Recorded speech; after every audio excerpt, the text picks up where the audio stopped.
शांत हो गया, जैसे कुछ हुआ ही नहीं हो। इतना चिल्ला क्यों रही थी? हम सबको डरा दिया तूने। फिर से ड्रामा किया तो जान से मार देंगे, समझी? उनके बाहर निकलते ही रवीना भी दौड़ती हुई बाहर निकली और सीधे संजना के पास पहुंची। संजना, वो फिर से आई थी। तू सही कह रही थी। तू घर चली जा। मेरे मम्मी पापा मेरी बात नहीं सुनते।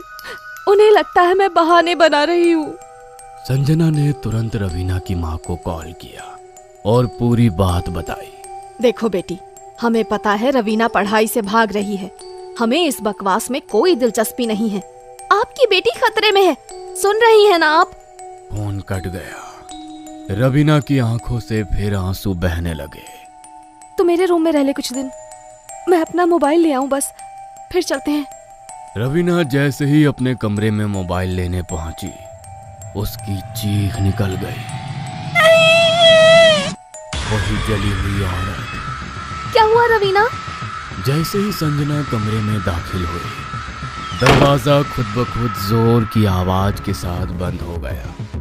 पूरे कमरे में अंधेरा फैल गया। हमें छोड़ दो, हमें